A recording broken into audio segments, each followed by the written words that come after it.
तो चलिए दोस्तों शुरू करते हैं। शुरू करने से पहले आपको जानकारी देता हूँ, इस वीडियो के अंतर्गत अपन 5वां चैप्टर करने वाले हैं, राष्ट्रीय उद्यान एवं वन्यजीव अभ्यारण्य।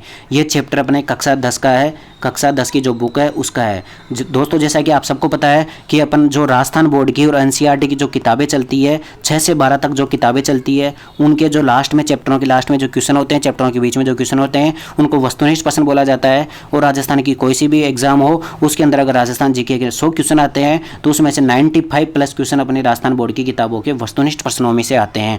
आपने पिछली सीईटी ग्रेजुएशन का पेपर देख लिया होगा, उसमें भी एक भी क्वेश्चन बाहर से नहीं पूछा गया है। तो इस चैनल के अंतर्गत, इस चैनल के ऊपर मैं सारे के सारे चैप्टरों को सॉल्यूशन करा रहा हूं। आज अपन 5वां चैप्टर पढ़ेंगे, इससे पहले चौथा, तीसरा, चौथा और 6 से 9 तक की 6ठी, 7वीं, 8वीं, 9वीं इन सारी क्लासों के सारे चैप्टर मैंने अपने चैनल पर उपलब्ध करवा दिया है। आने वाली क्लासों के भी करवा दूंगा। तो अभी इस वीडियो के अंतर्गत अपन 5वां चैप्टर पढ़ते हैं, राष्ट्रीय उद्यान और वन्यजीव अभ्यारण्य।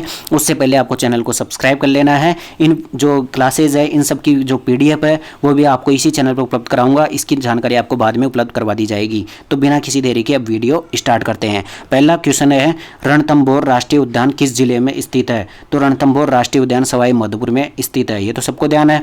इसके बाद में अगला क्वेश्चन है, केवलादेव राष्ट्रीय उद्यान किस नाम से जाना जाता है? तो केवलादेव राष्ट्रीय उद्यान घना पक्षी विहार के नाम से जाना जाता है। ठीक है, घना पक्षी विहार के नाम से जाना जाता है। इसकी क्वेश्चन है, थर्ड क्वेश्चन है, राष्ट्रीय मरु उद्यान किस नाम से जाना जाता है? तो इसको जीवाश्म उद्यान के नाम से जाना जाता है, क्योंकि आप जानते होंगे जीवाश्म जो फॉसिल्स पार्क है वो कहाँ पर है? जैसलमेर में। तो राष्ट्रीय मरु उद्यान कहाँ पर है? जैसलमेर में। और ये जो केवलादेव राष्ट्रीय उद्यान था ये कहाँ पर था? भरतपुर में। ठीक है, इतना तो सबको पता ही होगा। इसके बाद में क्वेश्चन नंबर 4 पढ़ते हैं, काला हिरण किस अभ्यारण्य से मिलता है? तो ताल छापर अभ्यारण्य से मिलता है। और ये कौन से जिले में है? तो ये चूरू जिले में। कौन से में? चूरू जिले में। ठीक है, एक क्वेश्चन ये भी बनता है, काला हिरण कौन से जिले का शुभंकर है? तो वह भी चूरू जिले का शुभंकर है। इसके बाद में एक दो क्वेश्चन और करा देता हूँ। ये सीता माता जो अभ्यारण्य है ये कहाँ पर है? तो ये प्रतापगढ़ में है।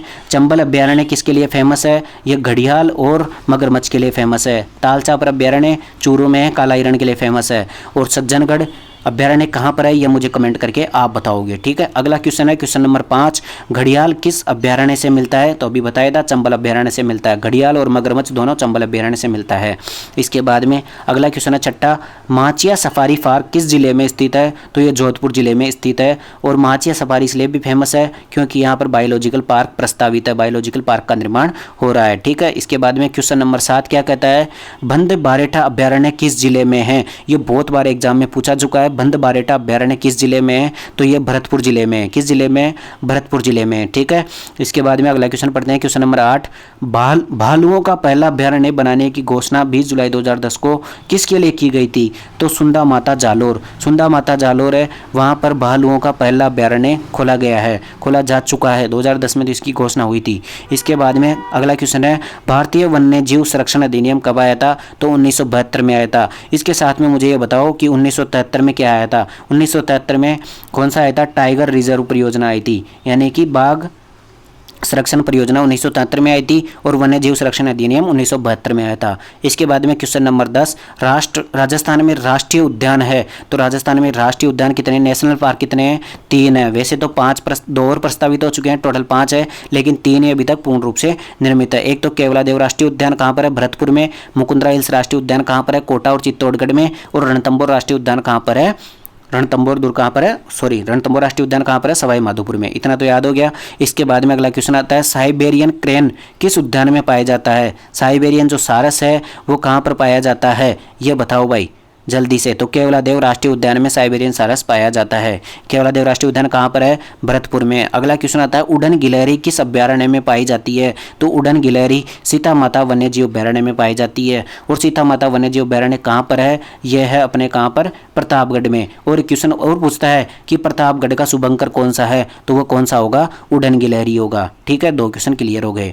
अगला क्वेश्चन है, गोडावन किस अभ्यारण्य में पाया जाता है? तो गोडावन अपने राष्ट्रीय मरु उद्यान में पाया जाता है। और आपको करंट में डेट याद रखनी है, 2024 में जो भी गोडावन काउंट किए गए हैं तो राष्ट्रीय मरु उद्यान में कितने गोडावन मिले हैं आप मुझे कमेंट करके बताओ। ठीक है, ये कमेंट करके आप बताओगे, अगली वीडियो के अंतर्गत इसका सॉल्यूशन दूंगा। इसके अलावा गोडावन अपना राजस्थान का राजकीय पक्षी भी है। ठीक है, कब किया गया था? 1983 में इसकी घोषणा की गई थी। तो राष्ट्रीय अमर उद्यान, और एक क्वेश्चन और बनता है कि राष्ट्रीय अमर उद्यान कहाँ पर है, तो जैसलमेर में। कहाँ पर है, जैसलमेर में राष्ट्रीय अमर उद्यान है। ठीक है, जैसलमेर में राष्ट्रीय अमर उद्यान है।